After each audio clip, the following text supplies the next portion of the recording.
नमस्कार, आप देख रहे हैं रेवा दर्शन। मैं सचेता बघेल आपके साथ। आई नजर डालते हैं आज के प्रमुख खबरों पर। मुख्यमंत्री ने वीडियो कॉन्फ्रेंसिंग में आपदा प्रबंधन दल को दिए कोविड नियंत्रण के निर्देश।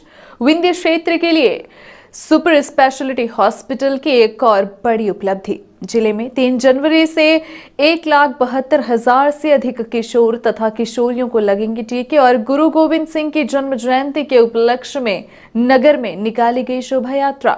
खबरों पर नजर अब विस्तार से।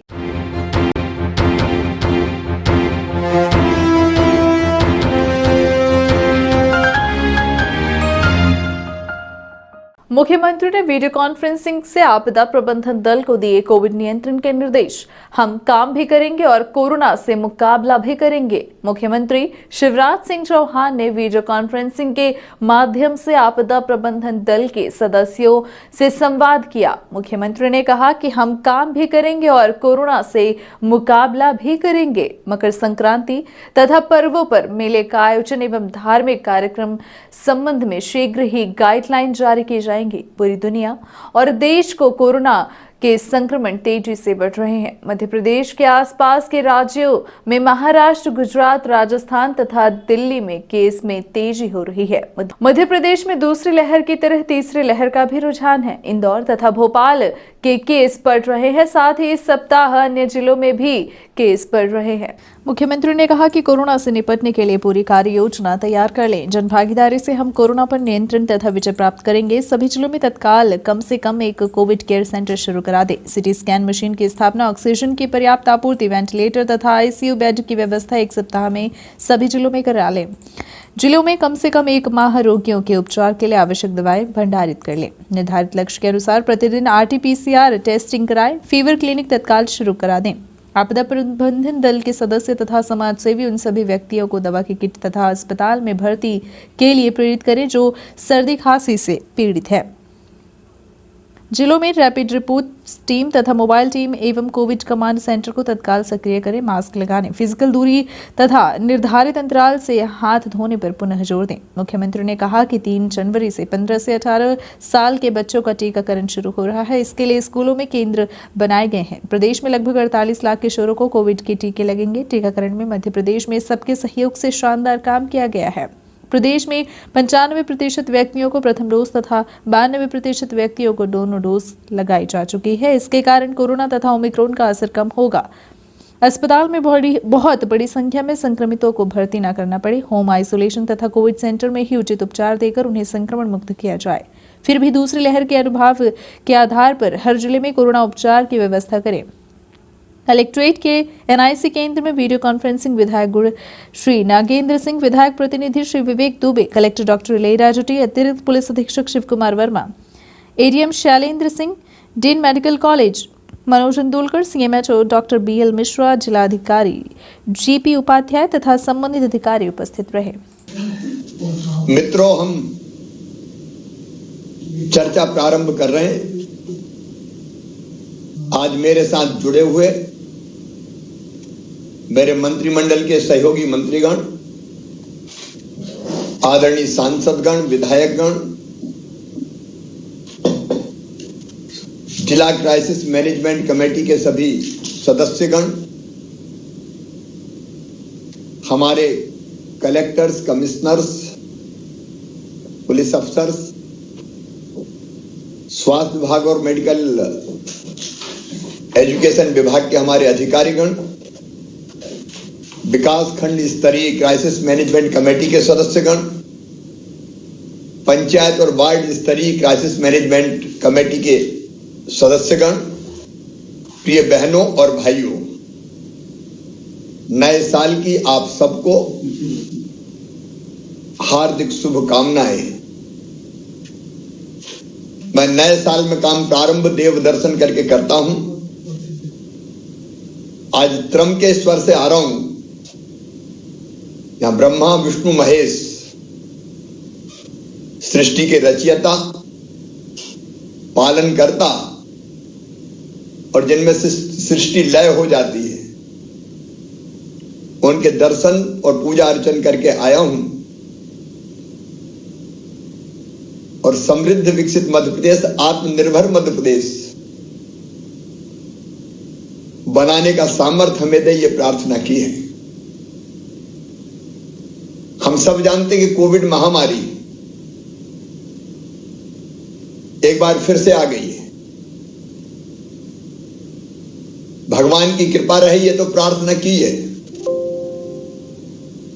लेकिन मुकाबला हमें करना है। तीसरी लहर आ गई है, केस अब तेजी से बढ़ रहे हैं, देश में भी, दुनिया में भी, देश में भी और मध्य प्रदेश में भी है। और इसलिए एक बार पूरी परिस्थितियां आपके सामने आ जाए, हमारी पंचायत और वार्ड स्तरीय क्राइसिस मैनेजमेंट कमेटी के सामने आ जाए, ये आवश्यक है। इसलिए एक प्रेजेंटेशन आपके सामने हमारे एसीएस श्री सुलेमान कर रहे हैं, वो प्रेजेंटेशन हम देखेंगे ताकि परिस्थितियों से हम अवगत रहें। इसके बाद मैं आपसे चर्चा करूंगा और फिर किसी मित्र के सुझाव, सलाह या जिज्ञासा होगी तो उस पर भी हम बात करेंगे। नए साल की शुभकामनाएं देते हुए मैं एसीएस से कहता हूं कि वो प्रेजेंटेशन प्रारंभ करें। विंध्य क्षेत्र के लिए बड़ी उपलब्धि, सुपर स्पेशलिटी हॉस्पिटल में पहली बार किया गया वैलोन नेट्रल वैलिटामी प्रोसीजर। रीवा शहर के लिए बड़ी उपलब्धियों में शुमार व लोगों के लिए जीवनदायिनी कही जाने वाली सुपर स्पेशलिटी हॉस्पिटल नित नया आयाम गढ़ती जा रही है, जो विंध्य व रीवा के लिए बड़ी उपलब्धि मानी जा रही है। और यहाँ जटिल से जटिल बीमारियों का इलाज सुलभ तरीके से उपलब्ध हो रहा है, जिससे विंध्य वर्ग के लोगों को लाभान्वित किया जा रहा है। सुपर स्पेशलिटी हॉस्पिटल लगातार अनेक उपलब्धियां तो अपने नाम कर ही रही है, साथ ही यह तैनात चिकित्सक भी दिन रात मेहनत करके लोगों की सेवा करने में कोई कोर कसर नहीं छोड़ रहे। इसी का परिणाम है ज्यादा से ज्यादा लोगों को इस जीवनदायिनी हॉस्पिटल के माध्यम से अनेकों लाभ मिल रहे हैं। सुपर स्पेशलिटी हॉस्पिटल में तैनात कार्डियोलॉजी विशेषज्ञ डॉक्टर सुनील त्रिपाठी लगातार कठिन से कठिन हृदय रोगियों के ऑपरेशन कर चुके हैं। एक नहीं, दो नहीं, बल्कि दर्जनों कठिन से कठिन हृदय रोगियों का सफलतापूर्वक ऑपरेशन व इलाज करने की कई उपलब्धियां इनकी झोली में है। इसके बाद एक और बड़ी सफलता उन्होंने हासिल की है, जो अत्यंत सराहनीय व काबिले तारीफ है। उनके इस कार्य की जितनी भी प्रशंसा की जाए कम है। आपको बता दें कि डॉक्टर एस के त्रिपाठी की विशेष पहल से विंध्य क्षेत्र के लिए सुपर स्पेशलिटी हॉस्पिटल रीवा में पहली बार वैलोन मिट्रल वैल्वोटॉमी की गई है, जिसमें बैलून के माध्यम से हृदय के सिकुड़े वाल्व को खोलने की बड़ी उपलब्धि हासिल की गई है। यह प्रोसीजर हृदय रोग के सभी प्रोसीजरों में अब तक का सबसे कठिन व जटिल प्रोसीजर माना जा रहा है। विंध्य क्षेत्र के अधिकतर मरीज इस प्रोसीजर के बिना समय काल के गाल में समा जाते थे, लेकिन इस उपलब्धि के बाद अब लोगों को इसका बड़ा लाभ प्राप्त हो रहा है। यह बड़ा procedure super speciality hospital Rewa में शुरू हो चुका है।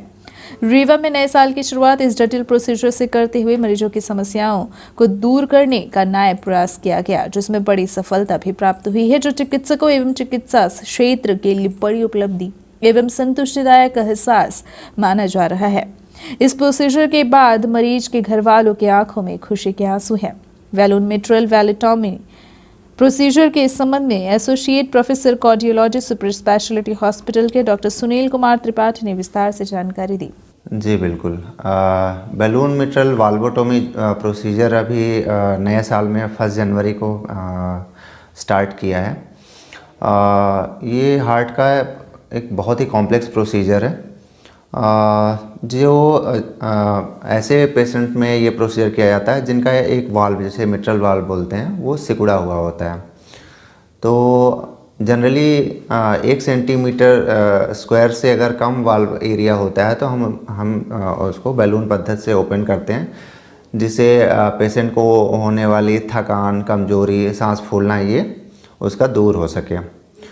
तो मेरे पास अभी 3 to 4 डेज़ पहले एक फ़ीमेल पेशेंट आई जिनका नाम कंचन साकेत है। लहुआ की रहने वाली हैं वो, और 11वीं क्लास की छात्रा है। वो मेरे पास आई, उनकी कंप्लेन थी कि थोड़ा सा भी चलती हैं तो उनकी सांस फूल जाती है, थकान हो जाती है। तो उनका ईसीजी किया, जिसमें हमें वाल्व का डाउट हुआ कि वाल्व सिकुड़ा हुआ है। उसके बाद इको किया तो इको में वाल्व बहुत ही ज़्यादा सिकुड़ा था, 0.6 उसका एरिया था, जो कि सीवियर कैटेगरी में आता है। तो वाल्व में लीकेज बहुत ज़्यादा नहीं था, इसलिए हम उसको बैलून पद्धति से खोल सकते थे। वैसे भी फीमेल पेशेंट है तो उसमें सर्जरी अगर करते तो बहुत ही एक लंबा सा चीरा लगता है, जो जिसके कारण फीमेल्स में जो है वो डिसफिगरमेंट के चांसेस रहते हैं। साथ में ही वाल्व अगर डाल दिया जाए इस उम्र में तो आगे जाके जब उसकी प्रेगनेंसी होती है तो उसमें भी बहुत सारे इशूज़ आते हैं। तो इन सब इशूज़ से बचने के लिए मैंने प्लान किया कि उनको बैलून पद्धति से उनके वाल्व को खोला जाए। उसके लिए सारा सामान अरेंज किया गया। आयुष्मान की पेशेंट थी। उसके बाद केयरफुली पूरे स्टाफ के साथ, जिसमें हमारे सिस्टर्स हैं, हमारे जो टेक्नीशियन में स्पेशली जय नारायण मिश्र, सत्यम, मनीष और बाकी जो स्टाफ हैं उन सब ने हमारी बहुत सारी हेल्प की और प्रोसीजर बहुत ही सक्सेसफुल रहा। वाल्व एरिया 0.6 से खुल के 1.6 पहुंच गया। पेशेंट का बीपी 88 से ऊपर शूट करके पेशेंट पूरी तरह से स्वस्थ है और बहुत अच्छा लगता है ऐसे कॉम्प्लेक्स प्रोसीजर को स्टार्ट करना है अपने विंध्य क्षेत्र में। और आगे जाके बहुत सारे ऐसे पेशेंट हैं जिनके वाल्व सिकुड़े हुए हैं और जो बहुत ज़्यादा उसके कारण परेशान हैं, उनकी सांस कंटिन्यूसली फूलती रहती है। ऐसे पेशेंट्स को बहुत ज़्यादा इससे लाभ मिलेगा। अभी तक ये प्रोसीजर कहाँ हो रहा था अपने आसपास के क्षेत्र में?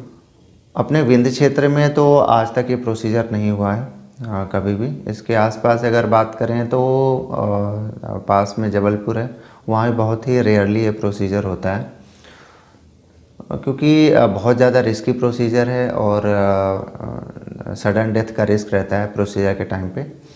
इसलिए जनरली बहुत कम इंस्टीट्यूट में बहुत कम डॉक्टर्स इसको ट्राई करते हैं। इस प्रोसीजर में कितना टाइम लगा आपको? पूरा प्रोसीजर में पूरी तैयारी के साथ अगर देखा जाए तो 1 घंटे का समय लगा इसमें। पेशेंट पूरी तरह स्वस्थ है? बिल्कुल पूरी तरह से स्वस्थ है। 2 से 3 दिन में उसको डिस्चार्ज भी कर देंगे। और ये प्रोसीजर होने के बाद एक रास्ता ओपन हो गया है कि हम आगे जाके दूसरे पेशेंट्स जो इसी तरह के हैं जिनका वाल्व सिकुड़ा है उनका हम इलाज कर पाएंगे। निकट भविष्य में सुपर स्पेशलिटी को और क्या उपलब्धियां मिलेंगी? अभी तो शुरुआत है। प्रोसीजर स्टार्ट किए हुए 1 साल और 2-3 महीने ही हुए हैं। इसमें ही हमने बहुत सारे प्रोसीजर कर लिए हैं, जैसे एंजियोग्राफी, एंजियोप्लास्टी, पेसमेकर में single chamber pacemaker, double chamber pacemaker, CRTD, renal angioplasty, catheter directed thrombolysis, ऐसे बहुत सारे प्रोसीजर तो हमने ऑलरेडी कर दिए हैं। नए साल में बैलून मिट्रल वाल्वोटोमी भी स्टार्ट हो गई, जो कि एक कॉम्प्लेक्स प्रोसीजर है। फ्यूचर में हम कंजेनाइटल प्रोसीजर स्टार्ट करेंगे, जिसमें बच्चों के दिल में छेद है उसमें डिवाइस के माध्यम से उसको क्लोज करना, और साथ के साथ पेरिफेरल प्रोसीजर भी स्टार्ट करेंगे। पेरिफेरल का मतलब है कि हार्ट की आर्टरी के अलावा जो बॉडी में जो दूसरी आर्टरीज़ हैं, अगर वो बंद होती हैं तो उनको खोलने की पद्धति होती है पेरिफेरल एंजियोप्लास्टी। जिले में 3 जनवरी से 1,72,000 से अधिक किशोर तथा किशोरियों को लगेंगे टीके। कलेक्टर ने 15 से 18 साल के किशोरों को टीकाकरण के निर्देश दिए हैं। कोरोना से बचाव के लिए शासन के निर्देशानुसार रीवा जिले में 3 जनवरी से 15 से 18 साल तक के किशोरों को कोरोना वैक्सीन के टीके लगाए जाएंगे।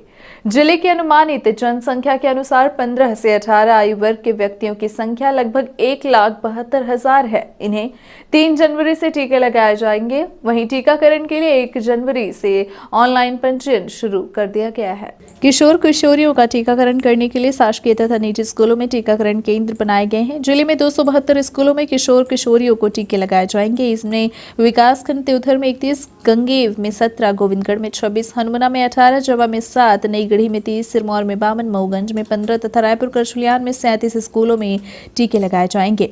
रीवा नगर निगम क्षेत्र में टीकाकरण के लिए 39 शासकीय तथा निजी स्कूलों को केंद्र बनाया गया है। कलेक्टर डॉक्टर इलैयाराजा टी ने मुख्य चिकित्सा एवं स्वास्थ्य अधिकारी तथा जिला शिक्षा अधिकारी को किशोर तथा किशोरियों के टीकाकरण के संबंध में निर्देश दिए। कलेक्टर ने कहा कि 3 जनवरी से किशोरों को टीके लगाए जाएंगे। इसके लिए ऑनलाइन पंजीयन 1 जनवरी से आरंभ हो गया है।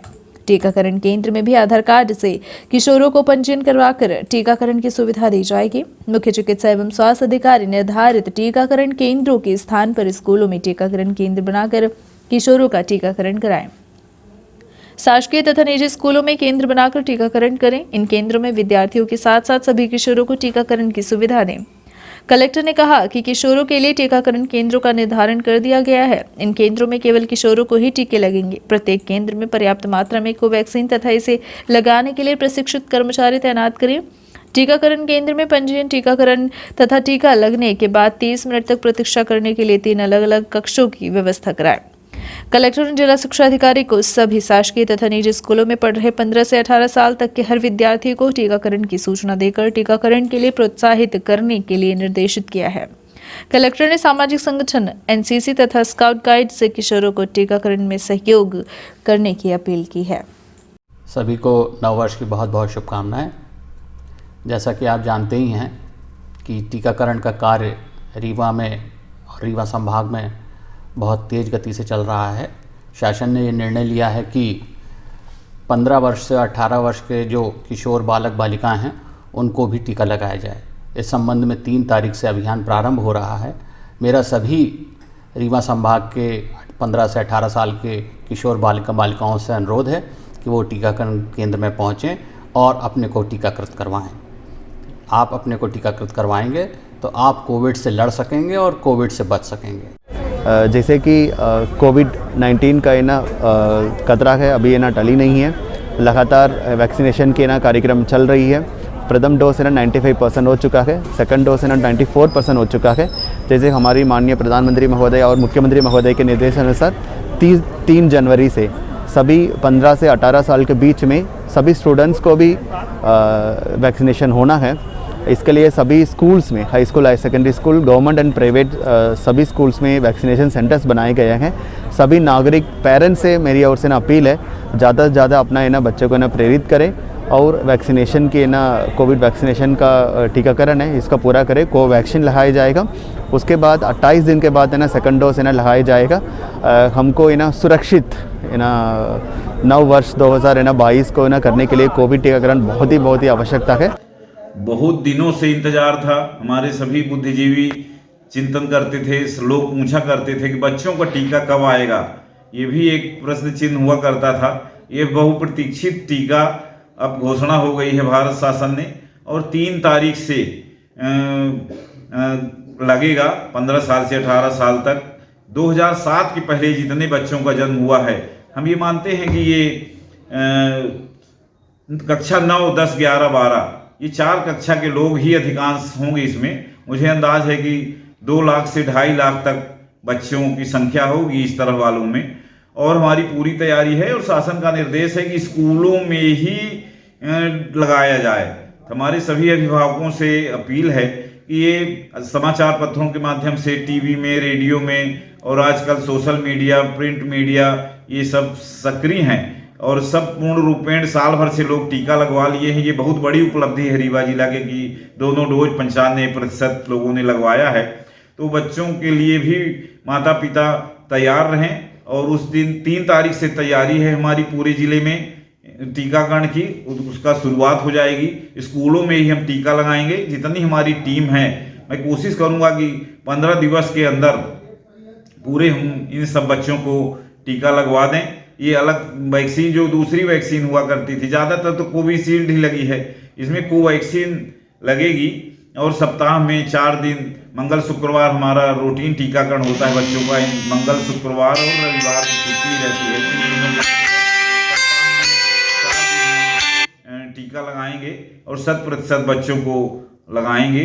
इसमें कोई हमारी पूर्ण रूपेण तैयारी है। आज कलेक्टर साहब ने बैठक भी लिया है। जिला शिक्षा अधिकारी महोदय और समस्त ग्रामीण प्राइवेट स्कूल के संचालक, ITI, पॉलीटेक्निक, इनसे सबसे बात हुई है और एक ही दिन में जिस स्कूल में हमारी टीम जाएगी वहाँ सारे बच्चों को टीकाकृत किया जाएगा। गुरु गोविंद सिंह की जन्म जयंती के उपलक्ष्य में नगर में निकाली गई शोभा यात्रा आगामी 9 जनवरी को गुरु गोविंद सिंह की प्रकाश पर्व मनाया जाएगा। इसी बात को लेकर बड़ी तादाद में सिख समाज की महिलाओं एवं पुरुषों ने रीवा शहर में शोभा यात्रा निकाली और नगर भर के लोगों को आयोजित होने वाले प्रकाश पर्व को मनाने का संदेश दिया है। सिख समाज के गुरु गोविंद सिंह जी के प्रकाश पर्व आगामी 9 जनवरी को देश भर में मनाया जाएगा। उनके जन्म दिवस पर नगर में भव्य कार्यक्रम आयोजित किया जाता है। इसी तारतम्य में अनेकों तैयारियां शुरू हो चुकी है। इसी कड़ी में 2 जनवरी रविवार को सिख समाज की महिलाओं एवं पुरुषों द्वारा नगर भर में भव्य शोभा यात्रा निकाली गई शोभा यात्रा का मुख्य उद्देश्य लोगों को गुरु गोविंद सिंह की जयंती मनाने का संदेश देना है। निकाली जा रही है, बताएं। ये प्रभात फेरी नहीं है, शोभा यात्रा निकाली जा रही है जी। ये शोभा यात्रा श्री गुरु नानक देव जी के जन्मदिन की खुशी में निकाली जा रही है। रीवा की समूह साध संगत द्वारा 9 जनवरी को श्री गुरु गोविंद सिंह जी का प्रकाश दिवस मनाया जाएगा। उसी के उपलक्ष्य में ये शोभा यात्रा निकाली जा रही है। क्या नाम है आपका? प्रतिपाल सिंह भाटी। सतना कलेक्टर अनुराग वर्मा परिवार सहित पहुंचे मैहर। अपनी पत्नी व जुड़वा बेटियों के साथ मां शारदा के किए दर्शन। जुड़वा बेटियों का मनाया जन्मदिन की पूजा अर्चना। सतना कलेक्टर अनुराग वर्मा मैहर पहुंचकर मां शारदा के दर्शन कर पूजन आरती की और अपनी जुड़वा बेटियों का जन्मदिन केक काटकर मनाया। सतना कलेक्टर अनुराग वर्मा मैहर पहुंचे, जहां अपने परिवार के साथ मां शारदा देवी के दर्शन किए और पूजन अर्चना के बाद कलेक्टर अनुराग वर्मा ने अपनी जुड़वा बच्चियों का केक काटकर जन्मदिन मनाया। इस मौके पर मैहर एसडीएम धर्मेंद्र मिश्रा, तहसीलदार मानवेंद्र सिंह, पुजारी बम महाराज, रमेश पांडे, नितिन पांडे सहित समिति के अधिकारी कर्मचारी उपस्थित रहे। गंगा चिंताली अजीत मोहम्मद की स्मृति में मनाया गया शहीद दिवस। गंगा वाटिका में कवियों द्वारा किया गया काव्य पाठ। रीवानगर में 2 जनवरी रविवार को गंगा वाटिका स्थित विंध्य प्रदेश की लड़ाई में अपने प्राणों को न्यौछावर करने वाले गंगा चिंताली और अजीत मोहम्मद की स्मृति में विंध्य संग्राम परिषद द्वारा शहीद दिवस मनाया गया और उन्हें श्रद्धांजलि अर्पित की गई। साथ ही नगर के गणमान्य कवियों द्वारा काव्य का पाठ किया गया। शहीद दिवस के अवसर पर श्रद्धांजलि कार्यक्रम आयोजित किया गया। यह कार्यक्रम विंध्य संग्राम परिषद द्वारा आयोजित किया गया। आपको बता दें कि गंगा चिंताली और अजीत मोहम्मद की स्मृति में विगत कई वर्षों से 2 जनवरी को यहां के शहीदों को याद किया जा रहा है। इस अवसर पर वरिष्ठ समाज सेवी व कवि देवेंद्र पांडे पी धड़क द्वारा कविता पाठ करते हुए अपनी रचनाओं के माध्यम से शहीदों के जीवन पर प्रकाश डाला गया। आयोजित कार्यक्रम के संबंध में संस्था अध्यक्ष मुनींद्र तिवारी ने विस्तार से जानकारी दी और विंध्य आंदोलन के संबंध में बताया। मैं मुनींद्र तिवारी, विंध्य संग्राम परिषद का प्रदेश अध्यक्ष। गत कई वर्षों से 1990 से हम लोग इस गंगा वाटिका में जो ये स्मारक हमारा दिख रहा है, ये अमर शहीद गंगा चिंताली अजीज मोहम्मद का स्मारक है। इन लोगों ने विंध्य प्रदेश राजधानी और विंध्य प्रदेश राज्य को बचाने के लिए अपने जीवन की कुर्बानी दी। इनको गोली से मारा गया। आज उनका कुर्बानी दिवस है, इसलिए हम इसे शहीद दिवस के रूप में 2 जनवरी को मनाते आ रहे हैं।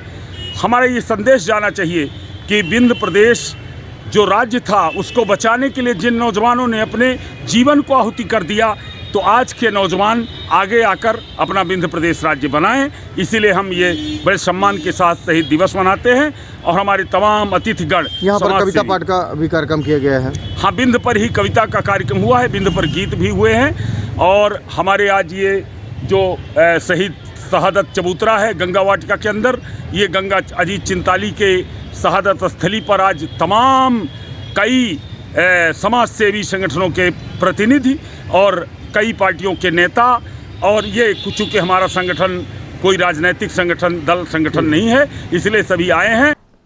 उम्मीदवारों को जमानत राशि वापस करने के लिए आज से लगेंगे शिविर। राज्य निर्वाचन आयोग के निर्देशानुसार पंचायत चुनाव निरस्त कर दिए गए हैं। जिले में प्रथम तथा दूसरे चरण चुनाव के लिए जिन उम्मीदवारों ने नामांकन पत्र तथा जमानत राशि जमा की थी, उनकी जमानत राशि वापस की जा रही है।